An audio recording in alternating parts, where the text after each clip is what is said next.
안녕하십니까. 수요잡담 시작하겠습니다. 오늘 온라인 성서 공부 103번째 시간, 그리고 정말 다 죽이라고 했을까, 명령했을까 라는 주제로 진행하는 7번째 시간이 되겠습니다. 이제 말씀드리지만 제가 지난 10월 한 달 동안 우리 고국 방문해서 활동하고 지난 토요일 돌아왔습니다. 그래서 그 전에 했던 내용들은 미리 녹음을 하고 녹화를 하고 고국을 다녀왔고, 이제 오늘 이제 진행하는 것은 다시 그러니까 이 방송하는 날 기준으로 해서 그 전날 녹화한 내용이 되겠습니다. 자, 그럼 오늘은 그동안 6차례에 걸쳐서 정말 다 죽이라고 명령했을까라는 주제로 이야기해 왔는데, 그러니까 구약 성서에 나오는 종족 학살, 대량 학살에 관한 본문, 그 이야기를 다루고 있죠. 오늘은 좀 지난 6차례에 걸쳐서 이야기해 온 내용을 복습하는 시간을 갖겠습니다. 뒤돌아보니까 정말 쉬지 않고 달려왔네요. 이 온라인 성서 공부도 103번째 시간이고, 그동안 다양한 주제를 가지고 주로 구약 성서의 이야기를 가지고 얘기해 왔습니다. 물론 신약 성서 얘기도 했고, 그 다음에 다른 주제를 다루기도 했지만 주로 구약 성서의 이야기를 다뤄왔고, 또 사실 가장 구약 성서에 등장하는 여러 이야기 중에 가장 곤혹스러운, 난처한, 곤란한 그런 이야기인 종족 학살, 대량 학살에 관한 이야기를 다루고 있는데, 지난 6주 동안 쉬지 않고 달려왔습니다. 오늘은 그 6주 동안 했던 내용을 한번 다시 돌아보고 다음 주부터 다시 진도를 나가도록 하겠습니다. 돌아볼 필요가 있다고 생각을 했습니다. 왜냐하면 이 내용이 사실 굉장히 복잡하고 또 쉽지 않은 내용입니다. 그 쉽지 않고 복잡한 이유 가운데 하나가, 그동안 우리가 교회에서, 대부분의 한국 기독교인들이 교회에서 설교 말씀이나 아니면 성서 공부 시간을 통해서 알고 배워왔던 내용과는 상당히 다른 내용, 차이가 있는 내용을 말씀드리고 있기 때문에 그렇습니다. 그런데 제가 여러 번 말씀드렸지만, 제가 지금 말씀드리는 내용은 적어도 주류 구약성서 학계, 아주 보수적인 그런 구약성서 학자들 말고 소위 메인스트림이라고 하는 주류 구약성서 학자들 간에는 오랫동안 논의되어 온 내용이고, 그 다음에 그 연구 결과가 상당히 축적되어 있는 내용입니다. 제가 지금 말씀드리는 내용은 그 학자들이 아직까지 연구해서 발표한 그런 학문적인 내용들을 좀 평이하게 쉽게 풀어서 말씀드리는 내용입니다. 그러니까 순전히 제 머리에서 나온 얘기도 아니고, 또 아주 학문적인 내용을 학문적인 형식으로 말씀드리는 것도 아니고, 그 학자들이 연구해서 아직까지 거의 합의됐다고 말할 수 있는, 그러니까 정설이 됐다고, 합의됐다고 말할 수 있는 내용을 제가 좀 쉽게 풀어서 말씀드리는 겁니다. 그러니까 구약 성서를 전문적으로 공부하지 않은 분들도 또 성서에 대해서 어떤 가장 기본적인 상식을 갖고 열린 눈으로 성서를 읽기를 원하는 분들, 그렇게 읽어 오셨던 분들이 부딪히게 되는 그런 곤혹스러운 지점, 난처한 지점, 그 내용을 설명드리려고 하는 것입니다. 자, 그러면 오늘은 지금 말씀드린 대로 정말 다 죽이라고 명령했을까? 아직까지 6차례에 걸쳐서 얘기해온 내용을 간략하게 축약해 보도록 하겠습니다. 축약해서 소개하는 그런 시간으로 갖겠습니다. 자, 우리가 구약 성서를 읽으면서 말씀드린 대로 정말 건전한 상식을 가지고 있다면, 그리고 어느 정도의 우리 일반적인 교육 기회를 누렸다면, 우리 대한민국 국민들이 교육 수준이 상당히 높습니다. 많은 사람들이 대학 교육을 받았고요. 또 대학 교육을 굳이 받지 않았더라도 고등학교 교육까지도 상당히 수준이 높은 그런 교육을 하고 있어요. 물론 어떤 사람들은 그게 암기식 교육이네 주입식 교육이네 하지만 그 말도 틀린 말은 아니지만 교육 내용 자체는 굉장히 수준이 높습니다. 그리고 아주 많은 숫자가 대학에서 공부를 합니다. 그렇게 대학에서 공부를 한 기본적인 어떤 교육 배경을 가지고 있는 사람들이 이 구약 성서를 읽을 때 여러 가지 곤혹스러운 그런 이야기들을 만나죠. 정리해보면은 이런 겁니다. 우리 현대인의 가장 건전한 상식과 맞지 않는 얘기들이 나옵니다. 건전한 상식을 가진 사람이라면은 받아들이기 어렵거나 혹은 고개를 갸우뚱하게 만드는 그런 얘기들이 많이 나오고요. 또 어떤 내용은 우리가 다 알고 있는 자연 법칙, 자연의 질서와 어긋나는 얘기들도 등장합니다. 어떤 자연 현상을 해석하는 데 있어서 차이가 아니라 그런 해석은 달라질 수 있죠. 고대인들이 어떤 자연 현상을, 자연 재해나 현상을 해석하는 그런 프레임과 21세기를 살아가는 현대인이 그런 사건을, 똑같은 사건을 해석하는 그런 프레임이 다를 수 있습니다. 그거 얘기하는 게 아니라 우리가 다 아는 자연의 법칙, 자연의 질서 같은 게 있잖아요. 그것과 어긋나는 얘기들이 간혹 등장합니다. 그런 얘기를 만날 때 이거 어떻게 읽어야 되는 거야? 이게 말이 돼? 하는 그런 느낌을 받게 되잖아요. 그런 게 있고, 이렇게 과학 지식하고 안 맞는 것도 있고요. 그 다음에 역사적 사실과 부합하지 않는 내용들이 등장합니다. 우리가 구약성서 이외에 다른 여러 가지 역사적인 자료들을 통해서 알고 있고 이미 확인되어 있는 역사적 사실들과도 맞지 않는 내용이 구약성서에 등장합니다. 고대 중동 문화권에 이스라엘만 있었던 게 아니라 이스라엘은 정말 가나안이라고 하는 작은 땅에 살았던 아주 미미한 종족 가운데 하나지 않습니까? 근데 그 당시 거대한 문화권은 이집트 문화권과 메소포타미아 문화권이 있었어요. 근데 그들도 많은 역사 자료를 남겨놨습니다. 물론 가나안에 살았던 종족들 가운데도 역사 자료를 남겨놓은 사람들이 있고요. 그런데 그들이 남겨놓은 역사 자료들과 구약성서가 서로 부합하지 않는 점이 많이 있어요. 물론 구약성서가 왜곡했다고, 일방적으로 왜곡했다고 볼 수는 없어요. 왜냐하면 메소포타미아나 에집트도 똑같은 그런 힘이 작용했을 수 있잖아요.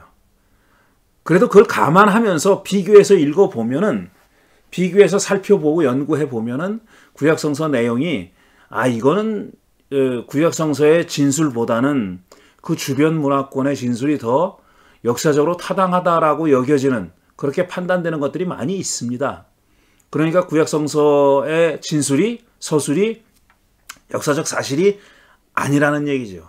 이런 얘기를 만날 때 곤혹스럽습니다. 너무 내용이 다르기 때문에 난처하죠. 이걸 어떻게 이해해야 되나 하는 거죠. 그 다음에 또 사실 우리가 지금 살펴보고 있는 종족 학살, 대량 학살과 관련해서는 우리 현대인의 윤리 도덕에 너무나도 맞지 않는 내용들이 나온다는 겁니다. 우리가 지금 다루는 주제도 그 중에 하나죠. 그러나 이 주제가 유일한 주제는 아닙니다. 우리 도덕 윤리에 부합하지 않는 많은 내용들이 나와요. 그 중에 가장 눈에 띄고 가장 두드러지고 가장 읽는 사람에게 충격을 주는 내용이 대량 학살, 종족 말살일 뿐이지, 이것 말고도 많은 내용들이, 적지 않은 내용들이 우리의 윤리의식과 도덕과 맞지 않습니다. 그리고 또 어떤 의심이 드냐면 그 당시 사람들의 도덕 윤리와도 맞지 않았을 거라고 짐작되는 그런 내용들도 있어요. 우리한테만 맞지 않는 게 아니라 그들한테도 맞지 않았을 텐데 그 시대 사람들에게도 맞지 않았을 텐데 하는 내용들이 등장합니다. 이런 내용을 만날 때마다 난처하고 곤란하죠. 그 중에 이런 다양한 내용들을 우리가 다 설명할 수 없고 지금 그 중에 하나 딱 꼬집어서 종족 말살, 대량 학살 문제만 다루고 있는 겁니다. 그래서 우리 질문이 이겁니다. 과연 야훼 신은 이스라엘에게, 당신의 백성이라고 하는 이스라엘에게 타인종을 대량 학살하라고 명령했고 그들은 이를 명령받은 대로 실행했을까 하는 주제입니다. 이게 바로 우리의 질문입니다. 그런데 이 질문을 답하려면 우리가 어떤 내용들을 살펴봐야 하느냐 하면은 어떤 경로를 걸어야 되느냐. 이 질문에 대한 답을 하기 위해서, 올바른 답을 얻기 위해서 우리는 어떤 경로를 걸어야 하고 어떤 학문의 도움을 받아야 하느냐 하면 첫째로는 이겁니다. 우리가 가지고 있는 구약성서라는 문서의 성격을 정확하게 이해하는 게 필요합니다. 구약성서가 어떤 성격의 책이냐 하는 거예요. 이게 매우 중요합니다. 구약성서는 유대교와 그리스도교의 경전입니다. 그러니까 그게 신의 뜻을 담고 있는 책이라고 그렇게 이해하고 있는 거죠. 하나님의 뜻, 신의 뜻이 전달된 그게 담겨있는 그런 문서로 이해되고 있습니다. 그러니까 굉장히 거룩한 문서로 받아들여지고 있는 것이죠. 그런데 동시에 또 이 구약성서는 인간에 의해서 쓰여진 인간의 문서이기도 합니다. 어떤 다른 수단을 통해서 다른 과정을 거쳐서 기록된 책이 아니라 순수하게 인간이 기록한 책입니다. 사람이 쓴 책이에요. 그런 사람이 쓴 책인 사람의 문서로서, 그러니까 경전이지만 또 동시에 하나의 역사적인 자료로서의 구약성서는 어떤 성격을 가지고 있느냐, 이걸 이해하는 게 필요하고요. 그래서 이 대량 학살, 종족 말살과 관련된 그런 내용이 담겨있는 성서의 이야기 구절들을 꼼꼼하게 읽어볼 필요가 있습니다. 그냥 어떤 인상만 받아서는 안 되고 거기서 어떤 어떤 이런 일이 일어났어? 이건 나쁜 일 아니야? 라고 그렇게 인상만 취하려고 하지 말고 인상에 그치려고 하지 말고 그 텍스트를 꼼꼼하게 읽어보려는 노력이 필요하다라는 겁니다. 그러려면 사실은 성서가 쓰여진 원문도 알아야 되겠지만 우리가 다 그렇게 할 수는 없으니까 잘 번역되어 있는 내용들을 꼼꼼하게 살펴볼 필요가 있다는 겁니다. 그러니까 번역본들을 사실 필요하면 비교해 가면서 살펴볼 필요도 있는 겁니다. 근데 정말 중요한 것은 뭐냐면 비교해서 살펴보는 것보다 우리가 갖고 있는 성서, 저는 지금 새번역 성서를 읽고 있는데요. 이 새번역 성서를 번역본인 우리 한글 성서를 꼼꼼하게 읽어보는 게 필요합니다. 꼼꼼하게 읽어보기만 해도 많은 내용들을 우리가 얻을 수가 있어요.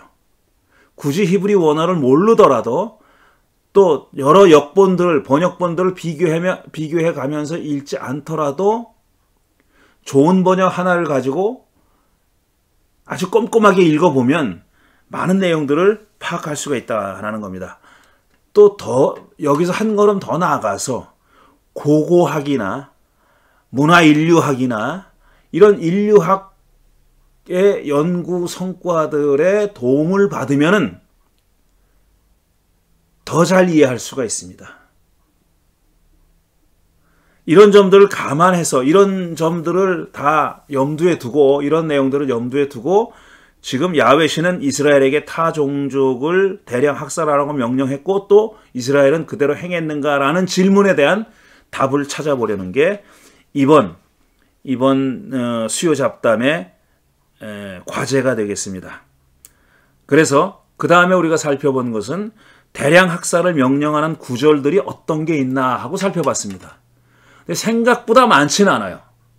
생각보다 많지는 않고 대량 학살의 이야기가 담겨있는 그런 책이 그렇게 많지도 않아요. 굳이 따져보면 신명기, 여호수아, 사사기, 사무엘 요 정도입니다. 근데 구약성서에 이거 말고도 많이 있잖아요. 책들이 무려 39권이나 있으니까. 근데 대량 학살에 관한 이야기는 여기 집중되어 있습니다. 그러니까 이 얘기가 구약성서 전체에 골고루 퍼져 있다. 어디든지 우리가 이 얘기를 만날 수 있다라고 보면 그건 오해입니다. 대량 학살에 관한 명령과 그것이 수행됐다는 기록은 특정한 시기에 집중되어 있어요.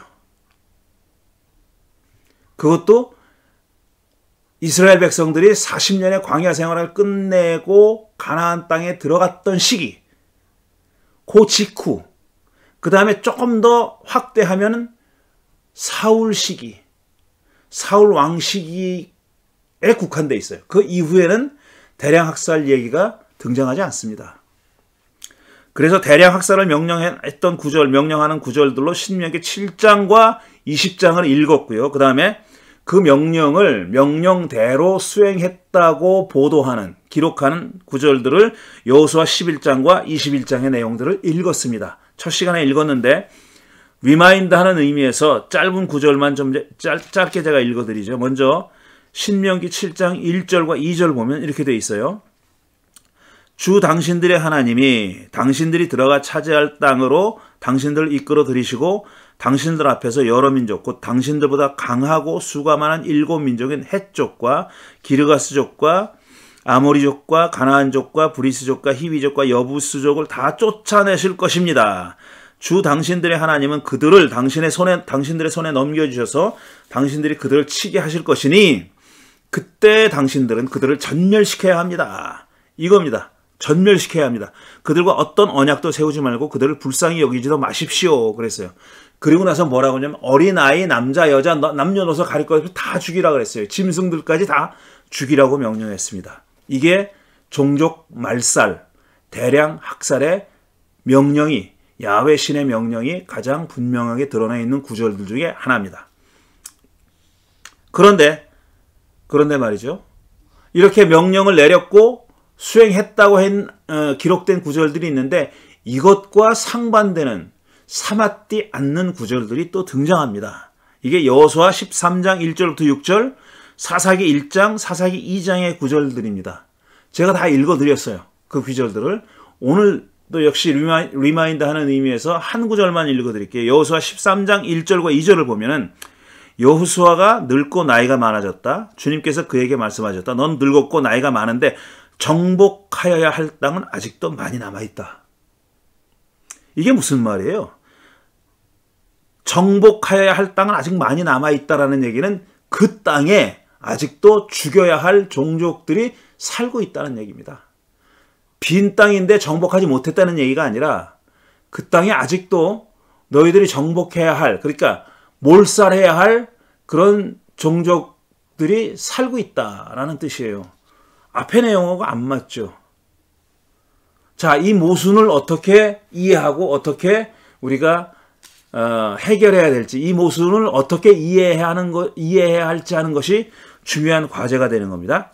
그러려면 이 모순을 제대로 이해하려면 일단 구약성서가 어떤 성격을 가진 책인지 하는 것을 이해해야 됩니다. 제가 조금 아까 말씀드렸듯이 구약성서가 어떤 책인지를, 이 책이 구약이 어떤 성격의 문서인지를 우리가 이해하는 것이 중요합니다.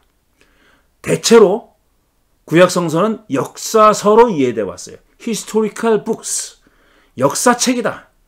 그러니까 역사를 기록한 책이다.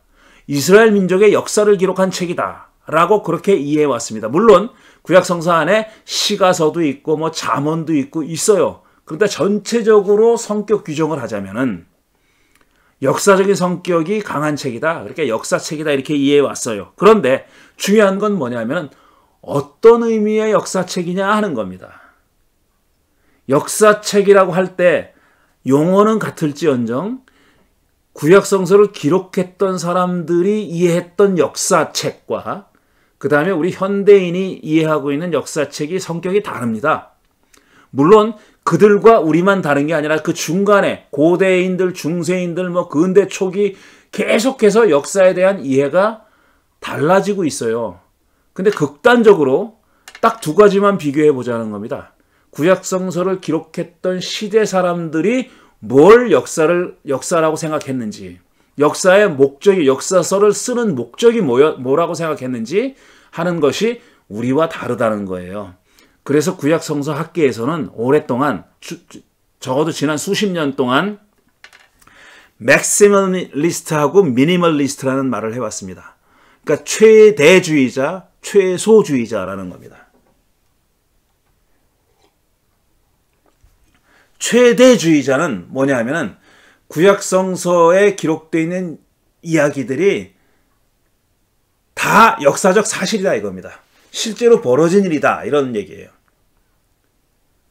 그러니까 최대주의자입니다. 그게 적힌 그대로, 구약성서에 적힌 그대로 벌어졌다라고 믿는 그런 역사가들, 구약성서 학자들, 그걸 맥시멀리스트라고 부릅니다. 그 다음에 미니멀리스트는 그 반대입니다. 이게 다 허구다.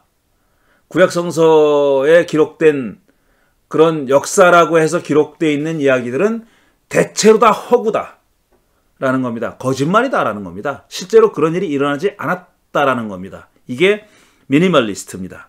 양극단인데 주류는, 그러니까 메인스트림은 이 극단의 중간에 어디쯤 자리 잡고 있어요. 학자들마다 약간 맥시멀리스트에 가까운 사람이 있고 또 어떤 사람도 약간 미니멀리스트에 가까운 사람도 있지만 아주 극단적인 학자들을 제외하고는 그 중간 어딘가에 자리 잡고 있습니다.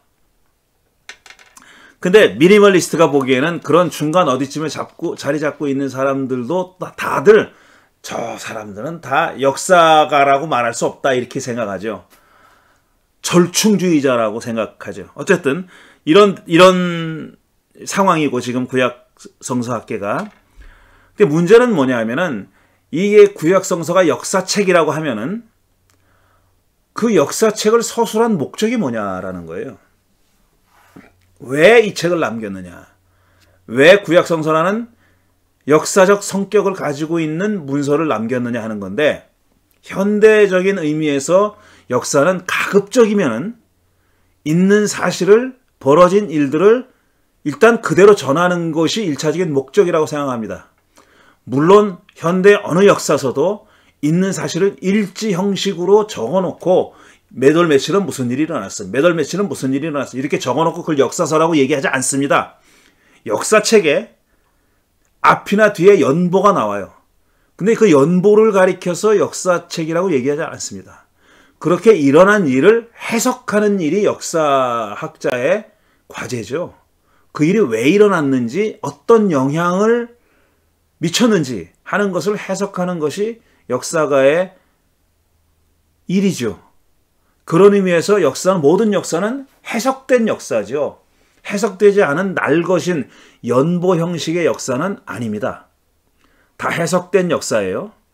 그런데 그렇게 해석된 역사라고 했을 때 그 사건을 바라보는 관점을 역사관이라고 하는 겁니다. 역사관이 바로 그런 겁니다. 어떤 눈으로 벌어진 사건을 보느냐. 그러니까 한국 역사도 이조실록과 민중사는 다른 거예요. 전혀 달리 기록하고 있어요. 조선왕조 실록, 이조라고 해서 죄송합니다. 조선왕조 실록은 그야말로 왕실의 입장에서 역사를 쓴 거잖아요. 근데 민중의 역사는 또 전혀 다를 수 있습니다.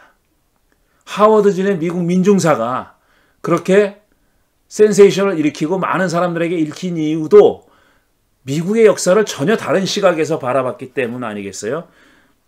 그렇게 역사를 기술하는, 서술하는 목적이 다 다릅니다.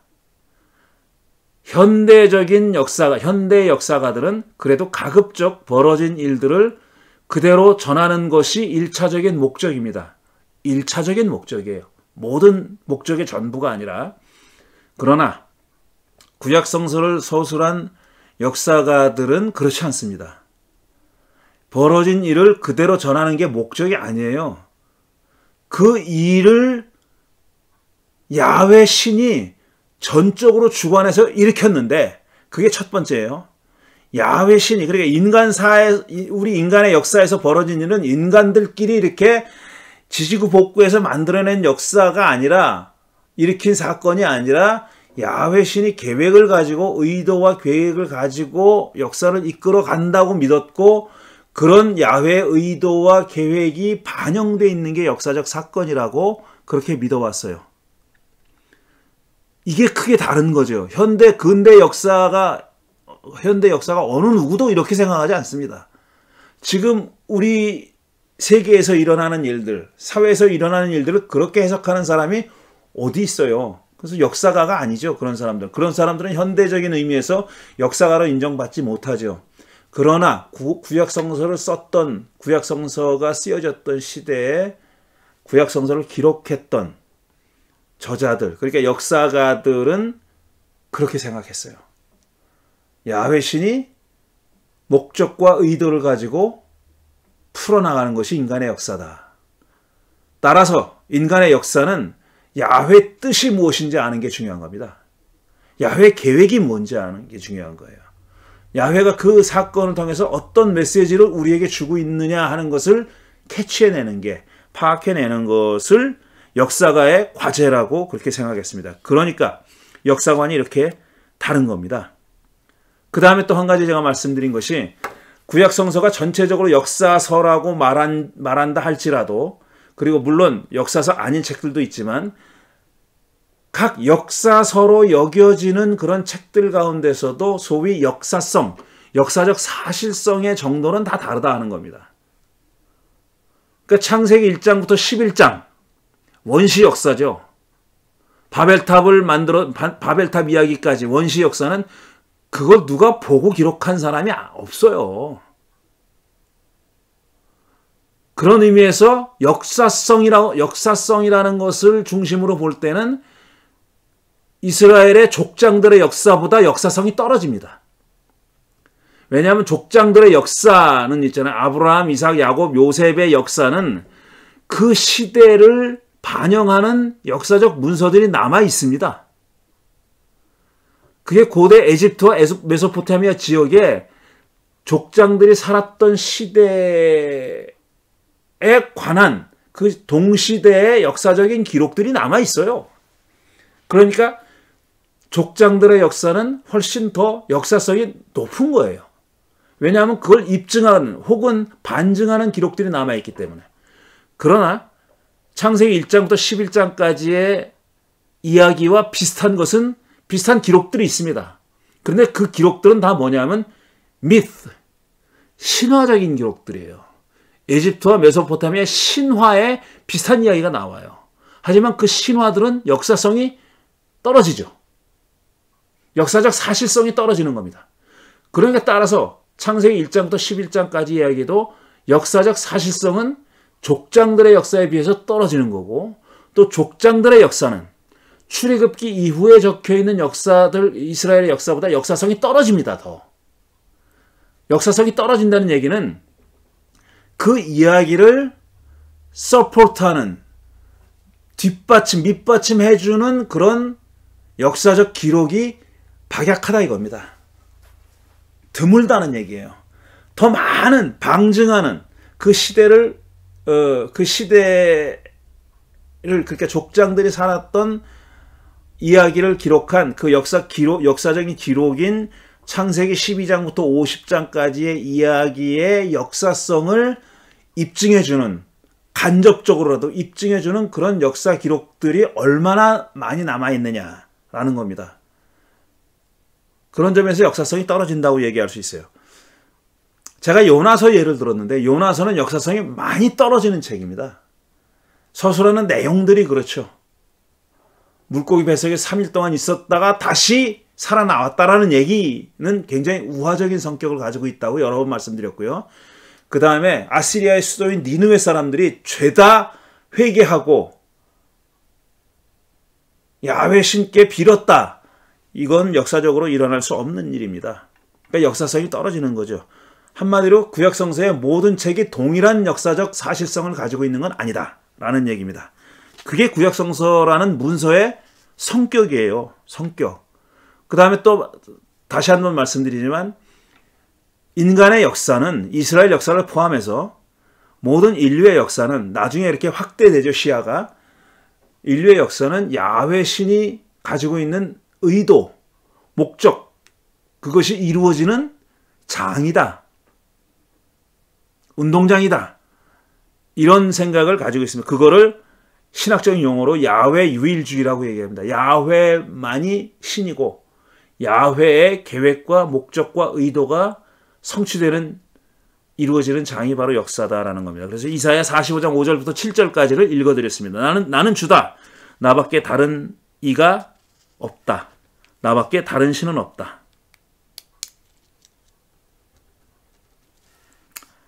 자, 그렇다면 우리가 이렇게 이스라엘 사람들이 유일하게 믿었던 야훼 신, 유일하게 믿었던 야훼라는 신은 어떤 신일까?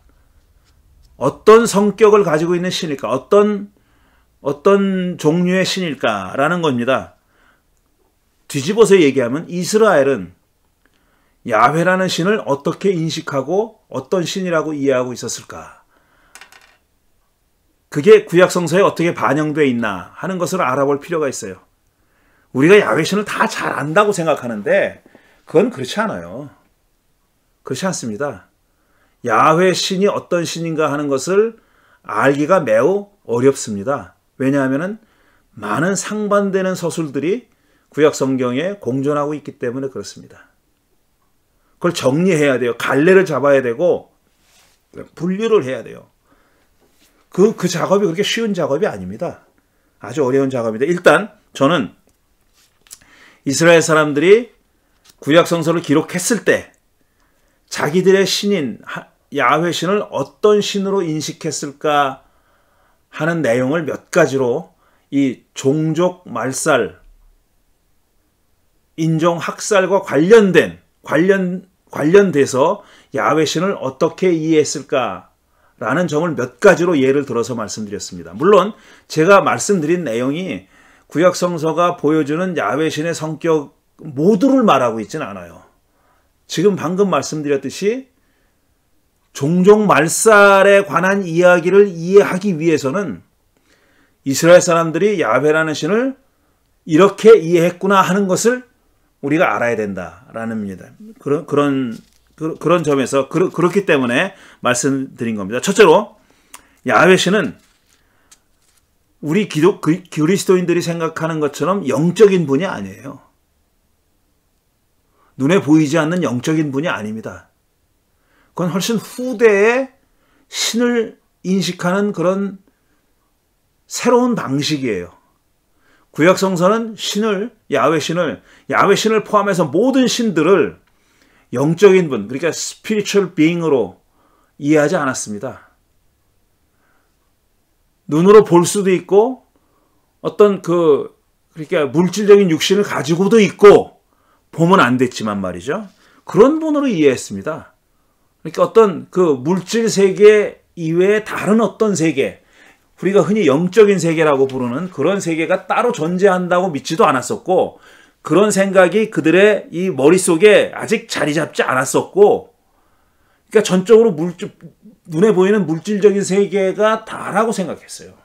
그게 전부다라고 생각했어요. 사람이 죽으면 어디론가 가는데 그게 어딘지는 몰라요. 그걸 스올이라고 부르긴 했어요.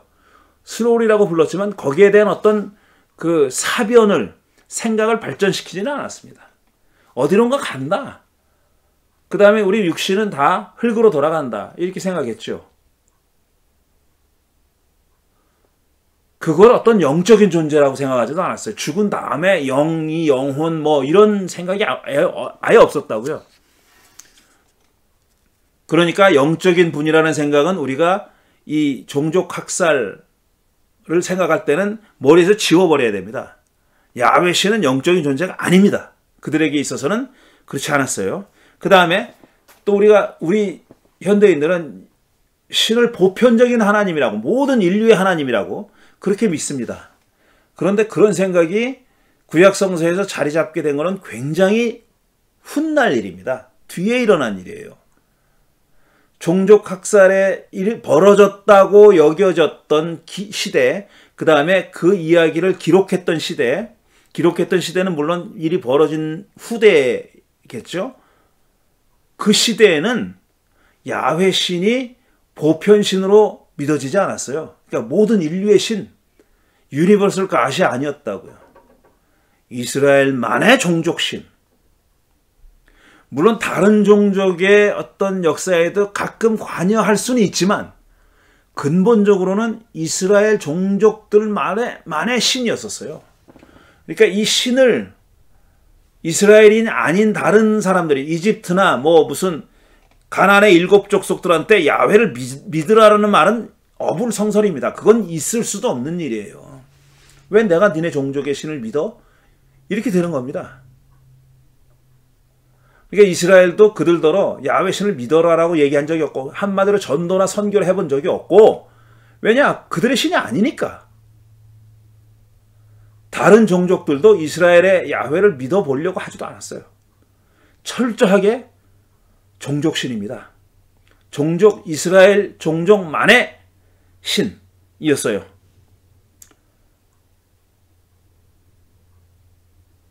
이걸 아는 게 중요해요. 여기서 모든 이야기가 시작되는 겁니다. 사실은. 우리가 왜 야훼 신이 7 종족을 어떻게 그렇게 잔인한 명령을 할 수 있지? 그렇게 폭력적일 수 있지? 잔인할 수 있지? 물론 잔인하긴 해요. 잔인하다는 도덕 윤리 도덕의 측면의 얘기는 빼고 그거는 제외하면은 어떻게 다른 종족을 죽이라고 할 수 있지는 얼마든지 할 수 있었던 거예요. 왜냐하면 야훼 종족신이니까. 야훼는 이스라엘의 종족신이니까. 또 다른 종족도 자기네 종족신이 있습니다. 그 신들도 똑같은 명령을 내릴 수 있는 거예요. 그런 점에서 야훼 신이 그 당시에는, 그 시기에는, 그 역사적 시기에는 다른 신들과 그렇게 차이가 크지 않았어요. 이스라엘 사람들이, 뒤집어서 말하면 이스라엘 사람들이 자기 신 야훼 신을 인식하는 정도나 내용이 다른 종족이 자기들 신을 인식하는 그 정도와 내용과 크게 다르지 않았다는 얘기입니다. 그래서 결론적으로 신에 대한 어떤 인식은 상대적일 수가 있어요. 그러니까 이 얘기는 나중에 또 할 테니까 여기서 더 이상 얘기하지 않겠습니다. 그래서 구약 성서에 전해지는 야훼 신의 행태들 가운데서 우리 현대인들이 받아들이기 힘든, 받아들일 수 없는 그런 점들이, 그런 이야기들이 존재합니다. 그런 이야기들이 존재하는데 우리가 지금 다루고 있는 종족 학살, 대량 학살과 관련해서는 이런 점들을 우리가 염두에 둬야 된다는 겁니다. 그들은, 이스라엘 사람들은 그러니까 야훼 신을 이런 일도 할 수 있는 신이라고 여겼다는 겁니다. 그렇게 믿었다는 거예요. 그렇게 인식했다는 거예요. 어떤 점이냐 하면은 아주 현대인들이 보기에는 매우 불합리한 율법도 수여할 수 있었다라는 겁니다. 예를 들어서 제가 예를 이거 말씀드릴 때 여러 가지 예를 들어드렸어요. 부모를 저주하는 자식은 죽여라 그렇게 돼 있어요. 이거 현대인들이 힘듭니다. 진짜 죽이라는 거예요. 그건 어떤 비유가 아니라 죽이라는 얘기입니다. 그리고 이스라엘 사람을 유괴한 자는 죽여라 또 돼 있어요. 유괴는 나쁜 죄죠, 물론. 그렇지만 유괴범은 그냥 유괴했다는 사실 때문에 죽여라. 유괴는 괜히 하는 게 아니라 팔아먹으려고 유괴한 거겠죠. 그러니까 죽여라로 돼 있어요. 그리고 또 안식일에 땔감한 사람을 죽였잖아요, 실제로. 이런 것들은 그러니까 우리 현대인들로서는 도저히 받아들일 수 없는 율법을 버젓이 수여한 그런 신으로 인식했다는 겁니다, 이스라엘 사람들이. 그 다음에 이해할 수 없는 그런 행동을 야훼 신이 많이 합니다. 그 중에서 대표적으로 그 언약궤를 예루살렘으로 옮기는 마차를, 우차죠, 우차. 그러니까 소가 끄는 우차를 이끌던 우사라는 자가 소가 갑자기 펄쩍 뛰는 바람에 언약궤가 수레에서 떨어지는 언약궤를 떨어뜨리지 않기 위해서 받쳤던 우사를 죽입니다. 거룩한 물건에 손댔다고 해서 죽여요. 얼마나 불합리해요. 말도 안 되잖아요. 언약궤가 떨어지는 걸 막으려고 좋은 의도로, 선한 의도로 그런 짓을 했어요. 만약에 그게 해서는 안 될 짓이라면은 야단을 쳐야죠. 네 의도는 알겠는데 너 그렇게 하면 안 돼. 라고 야단을 쳐요. 그걸 즉살시켜버려요. 이런 행태. 그 다음에 노아 시대 홍수. 이게 무슨 무지개 같은 얘기지만 노아와 그 가족들을 남겨놓고 다 죽였다는 얘기예요. 어린 아이들까지 다 죽였다는 얘기입니다. 지상에 사는 사람 다 죽였다는 얘기예요. 말 그대로 대량 학살이죠. 소돔, 고모라 등등 여러 가지 예를 들어서 제가 말씀드렸어요. 현대인들로서는 도저히 현대인들은 이해할 수 없는, 받아들일 수 없는 그런 행태들을 이스라엘 사람들은 이 종족 학살의 이야기를 포함해서 그 시대 이야기를 적었던 이스라엘 사람들은 야훼가 능히 그런 명령을 할 수 있는 분이다. 그리고 그들에게는 그렇게 크게 이상하지 않았던 겁니다. 그런 사람들에 의해서 종족 학살 이야기가 쓰여진 겁니다. 그런 사람들이 야훼 신이 종족 학살을 하라고 명령을 했다고 썼고 또 자기들은 그 명령을 수행했다고 그렇게 기록했던 것입니다. 오늘 사실은 이 내용들을 다 얘기하려고 했는데 시간이 좀 많이 지났네요. 그래도 조금 마저 하겠습니다. 마치도록 하죠. 다음 주까지 계속 이어가지 않고요. 자, 그러니까 우리 질문은 뭐냐 하면은 지금 이런 말도 안 되는 우리 현대인들이 보기에는 도저히 받아들일 수 없는 그런 이야기들까지도 그럴 수 있다고 적어놓은 이 이야기들을, 그 구약 성서를 우리가 성서니까, 우리의 경전인 성서니까, 그리고 우리의 하나님인 야훼니까, 야훼가 한 일이니까 그대로 정당화할 수 있다고 그렇게 읽어야 하느냐 하는 겁니다.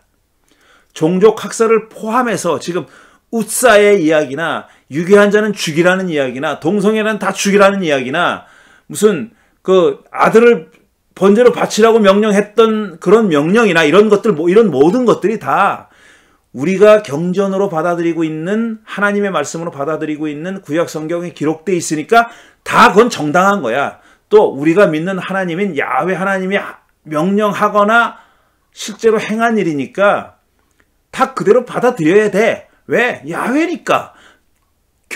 성경이니까 다 오라. 다 정당한 거야. 우리가 이해할 수는 없어도 그건 하나님이 하시는 일이니까 다 오라라고 받아들여야 하느냐 하는 겁니다.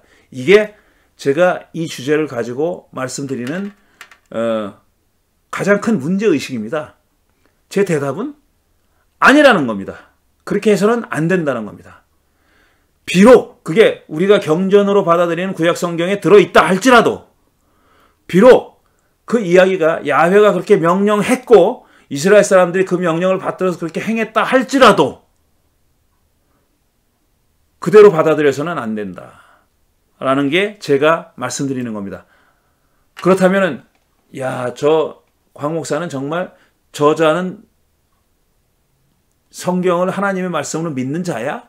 하나님의 말씀으로 믿는다면서 저렇게 얘기해? 라고 비난할 사람들이 분명히 있을 겁니다. 있을 거예요. 왜냐하면 저도 과거에는 그렇게 비난했거든요. 저도 그런 태도를 가지고 있었고 그렇게 욕을 하고 그렇게 비난했어요. 그러던 제가 지금 이렇게 된 겁니다. 근데 지금 이렇게 된 게 어느 날 갑자기 성령 세례를 받아가지고 인간이 획가닥 돌아가지고 그렇게 된 게 아니에요. 그건 굉장히 뭐라 그럴까? 저로서는 성서 연구를 통해서 성서를 깊이 읽고 연구하는 그 과정을 거쳐서 이렇게 된 거고 나름 성경의 논리를 성경의 길을 성경이라고 하는 구약성서라고 하는 책이 걸어온 길을 제가 이해하면서 이렇게 바뀐 겁니다.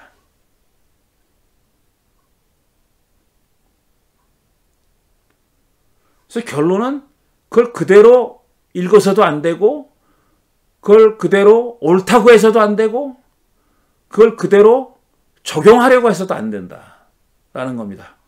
그 얘기를 꼭 말씀드리고 싶습니다. 아이고, 여기까지만 해야 되겠습니다. 저도 힘들고 아직 시차가 극복되지 않아가지고 많이 힘드네요. 나머지 이야기는 다음 주에 계속 그 복습 6차례에 걸쳐서 했던 내용을 복습하는 이야기로 이어가도록 하겠습니다. 오늘은 여기까지 하겠습니다. 감사합니다.